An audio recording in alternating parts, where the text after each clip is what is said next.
It's your average UFC fan here again, and tonight I'd like to talk about UFC Brooklyn. UFC Brooklyn was last night, and it was UFC's first card on ESPN after switching to Fox. They spent, if I'm not mistaken, 6 years with Fox, I'm pretty sure. And honestly, it wasn't that much different. I found a few subtle differences, but one big difference was they had Stephen A. Smith on their broadcast, and I don't think he's a very good MMA commentator. The setup they had with him and Dana White when they were talking to each other, weren't talking to each other, they were screaming at each other. Dana White kept having to ask him to repeat the question. And Stephen A. Smith just doesn't come across as a credible MMA reporter or commentator to me. He should stick with football and basketball and all the things that he's good at. But, yeah, other than that, ESPN did a pretty good job on their card. Their post-fight, their pre-fight and post-fight, like the way Fox used to do it with Biz Bing and all them. They had Rashad,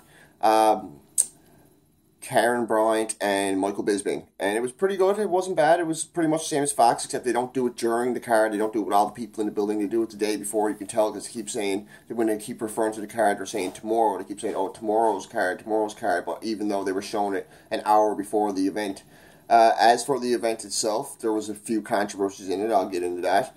And it was a pretty controversial card with a fighter that committed a domestic disturbance charge and a fighter that was on the other end of a domestic disturbance charge. It was a big controversy. I'll get into that as well. So, first fight I'd like to talk about was a prelim card. It was the prelim main event, and it was my favorite fight on the card, actually, hands down. Donald Cerrone versus Alex Hernandez. If you watched my preview of UFC Brooklyn when I talked about the press conference, I was not impressed with how Alex Hernandez talked about Donald Cerrone. He has no right to call Donald Cerrone a little insecure boy riding on a horse with a cap gun. It's absolutely ridiculous. This guy has 2 UFC wins, not even huge UFC wins, and he's talking about the guy with the most UFC wins in history and the most finishes in the lightweight division ever. So, like, give it a rest. And Donald Cerrone showed him what's up for sure. The first round, he came out.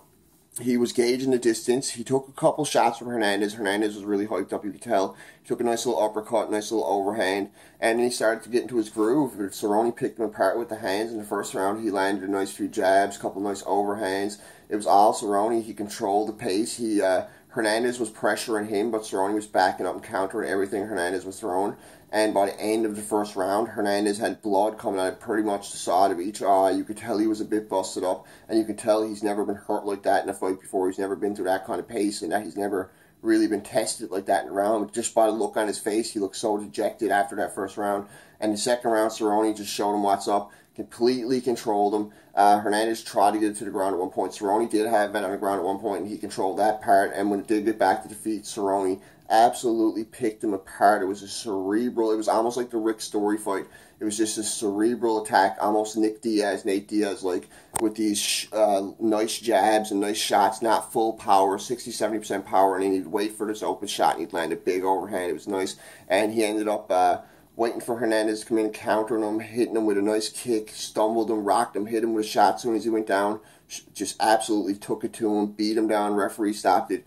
TKO win for Donald Cerrone in the second round. Beautiful fight. Beautiful after the fight. He called out Conor McGregor after the fight, said he would like to fight Conor McGregor in Ireland. That's the guy we'd like to fight. And Conor McGregor tweeted right after that fight saying, good job, Donald Cerrone. Good fight. I'd love to fight you for sure. Let's make it happen. So let's hope the whole suspension thing with Conor doesn't happen and USADA or the Nevada Commission figures it out and Conor gets the fight again soon. And Conor and Cerrone happen. If Conor and Khabib don't, that would be a great fight. I might make a video about that actually. And the next fight I'd like to move on to was the first fight of the main card. Not a very interesting fight to me. Not a big fan of either of the fighters. Don't really know who Kyle Robertson is myself, to be honest. Never really followed him. Heard about 1 or 2 of his fights, but never really watched the guy. Not a big follower of Kyle Robertson. There's over 500 fighters on the UFC roster, so it's hard to follow every one of them. Was a pretty big fan of Glover Teixeira when he first came in, but after watching him fight a few times, I realized he was overhyped, and John Jones really exposed him. And ever since the John Jones fight, he's been up and down in wins and losses. Anytime he fights like a true top 5, top 3 guy, he loses. But this fight, he managed to pull it out. Kyle Robertson really took it to him in the first round. He pretty much dominated the stand-up, and when it did go to the ground, he had Glover in a few bad positions, took his back at one point, had him in, went from side control to the top, and Glover managed to transition out of it, managed to use his Brazilian Jiu-Jitsu experience and his grappling game to get out of it and get to the top, and as Kyle Robertson was trying to get his guard in, I think Glover got mount, and he got the head and arm lock, Americana type choke. I'm not sure exactly what type of choke was. Glover won by submission. He ended up locking Kyle Robertson's shoulder and arm up against his head, and he pushed his shoulder up against Kyle Robertson's shoulder, which caused his shoulder to go into his neck and his arm up against his head, and Kyle Robertson, from the pressure of that, or from almost going unconscious, I guess, tapped out. Next fight was a fight I really liked. It was the only girls fight on the main card. It was Paige VanZant versus Rachel Ozzfest. Big controversy over this because Rachel Ozzfest was a victim of domestic disturbance. Her husband beat her. He's currently on trial and stuff. Innocent till found guilty or whatever, as they say. I don't know much about it, but I know she was doing this on a heavy heart, and this only happened a few months ago, not even a year ago. And she had to talk Dana White into letting her on his card. And Rachel Ozzfest did really good in this fight. The first round, she controlled the pace. She landed the bigger shots. She landed a couple nice overhands. When it did go to the ground, she had the top game the whole wall. She managed to get out of any kind of squirmy little transitions Paige VanZant tried to do, and she pinned her down and completely dominated the first round. First round was all Rachel Ozzfest. It looked like she was going to dominate the fight.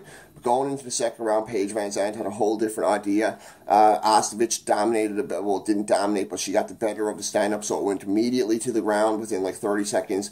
And there was a lot of transitions, a lot of rolling. Ozzfest couldn't seem to maintain the top game like she had in the first round, and Paige VanZant found her openings. She managed to get out of it, transition to a heel hook, a really deep heel hook that Ozzfest, good on her, got out of, but somehow Paige managed to get to top again, and she rolled it over. And while Ozzfest was in her guard, she was trying to get out. She almost got out. She just got her head out, and Paige locked on an arm bar, or she popped her shoulder out of place. I couldn't exactly tell watching the event live, but she got a really nice armbar submission, or like shoulder lock submission. It was beautiful, and I think Ozzfest was hurt because right after they showed it in slow motion, as Paige was locking in the armbar, or she was getting the arms as Ozzfest was trying to pull out, her shoulder looked like it popped out to me, and she stayed there for about 2 minutes. She went to her corner, she sat down, she was holding her arm, and she looked super dejected.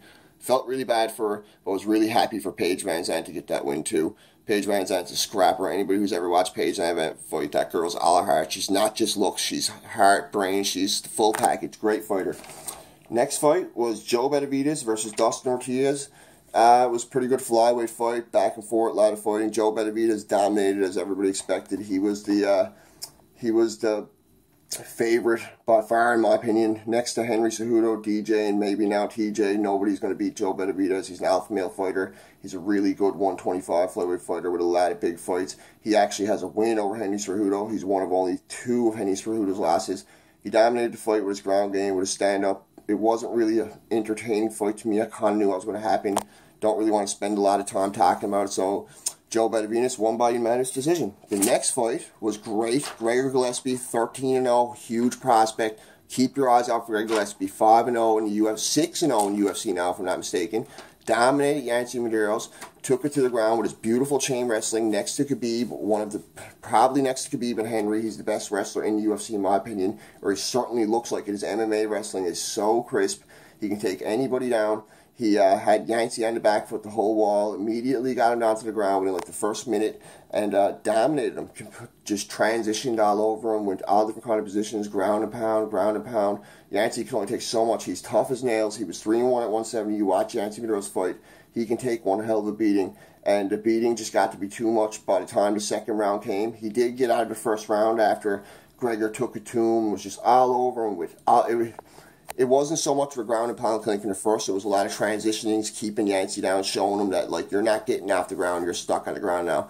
And the second round was just all Gregor Gillespie, just all over Yancy Medeiros, just taking it to him on the ground, fucked him up. TKO finish for Gregor Gillespie in the second round. Beautiful job by Gregor Gillespie. Huge prospect. Could be a future champion. If you're not a big fan of MMA wrestling, if you're not a big fan of wrestling and ground and pound and submissions and all that stuff, grappling isn't your thing, you just like striking, he's probably not the fighter for you. But if you are, or you're just a hardcore fan in general, he's a great fighter to watch, and he's on the rise for sure.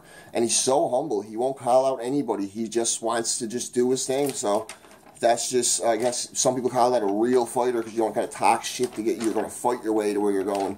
And good on Gregor Gillespie for that. He comes from a good team, too. Greg Hardy loses via disqualification to what was his name again? Sorry, I had to look at this because I honestly couldn't remember the guy's name. I don't think he has many UFC fights. Alan Crowder. Greg Hardy did really good in this fight. He came out.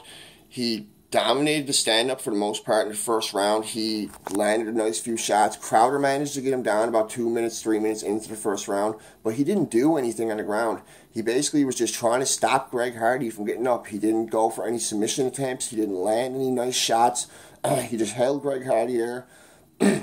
Excuse me. And Greg Hardy just managed to just transition and get his feet up against the cage, and he wall walked at one point right awkward. He was on like his shoulders, and he was using his feet to get up against the cage, and he managed to squirm out and get back up, and he did get back up when he was on the ground, land a few shots. The round one wasn't really one-sided. It was back and forth, even as you can get, but I would have gave it to Hardy myself for the shots that he landed and the pressure that he did bring when he was on the feet, and he was the aggressor the whole fight when he did fight.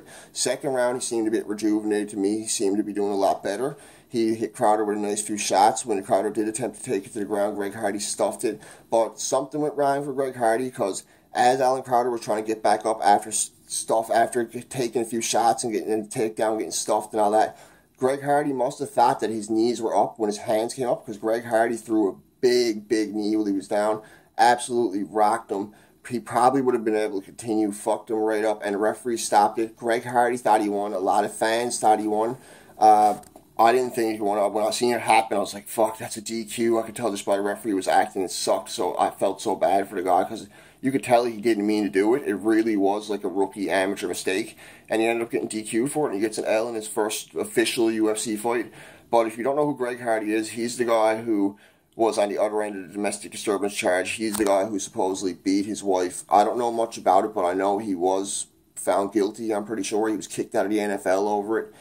He lost a lot of money over it, lost a lot of respect and a lot of his reputation, and this was his second chance. He was really good on the Contender. If you've never seen the UFC Contender show, Greg Hardy has 3 first-round knockouts. They're all within a minute, and they're all absolutely great. The guy's a warrior beast. Watch his KOs on the Contender, the one where he KOs the guy with the dreads within like 50 seconds. It is a savage KO, savage.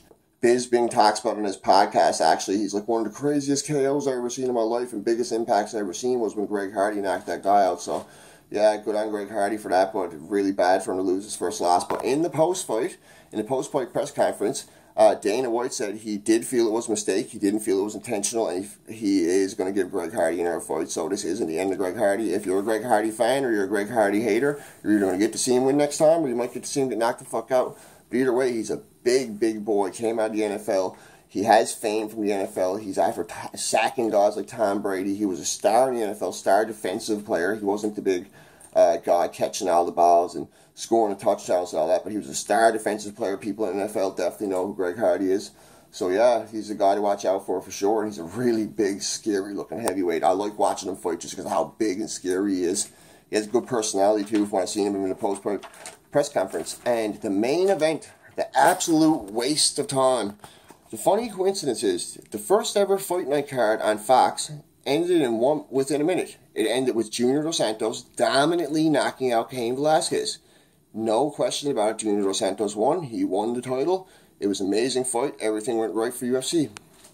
This one, also, the fight ended within a minute. It ended, what was it?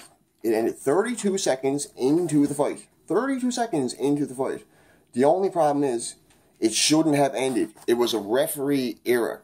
It was a pure judgment call by the referee. Bad judgment call by the referee. Dillashaw got rocked a few times. Henry had the pressure on in the first couple seconds. He came in. Dillashaw was backing up, trying to gauge the distance. Henry threw a nice little head kick. Dillashaw dodged it, stepped back. Then Henry did crack him with a really nice right, which stumbled him, knocked him down. Dillashaw scrambled. Henry did a great job circling him the whole while. Dillashaw was trying to circle at him, hitting him with the right. But Dillashaw got back to his feet, was fully aware of himself. And then Henry hit him with a decent little right that wobbled him, made him fall down, and then Dillashaw immediately sprung onto the single leg, went to counter Henry. He would have clinched him against the cage, or would have went for a takedown, or maybe he would have done something for sure, if not defended it, or he would have got knocked out, who knows, but he wasn't knocked out. The referee stepped in the minute he put on the single leg. It was a terrible stoppage. It was a horrible call, and it was a horrible catastrophe for the UFC, in my opinion. Your first ever card on ESPN, the big main event everybody wanted to see, the double champ that was supposed to be all the lead going into it, and it's 32 seconds, a bad stoppage by a rookie local referee that they shouldn't have had there. In the post-fight press conference, TJ Dillashaw was so emotional he almost cried. Henry Cejudo claims he's seen TJ go limp and that he knows he won the fight. There's no way TJ was getting out of it, but you just won the belt. You're going to say that. So, of course, you would expect Henry to say that. He's not going to say, oh, I don't think I won. I hurt him. I rocked him. I chased him around a circle, pushed him down on the ground, but I don't think I won that fight. Of course he's going to say that. Maybe from his perspective, he did look limp. But from everybody watching on TV and when you watch it in slow motion, TJ Dillashaw wasn't out. And I'm not saying that because I'm a TJ Dillashaw fan. This is me being biased.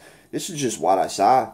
Next to the guy who didn't tap out and it got stopped, and a couple other stoppages that have happened, John Jones qualifications. This is one of the biggest bullshit calls I've ever seen in UFC, and TJ Dillashaw deserves an immediate rematch.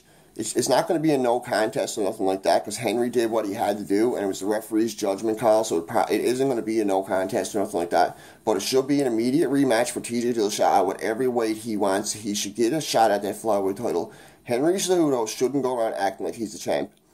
He controversially won his belt already.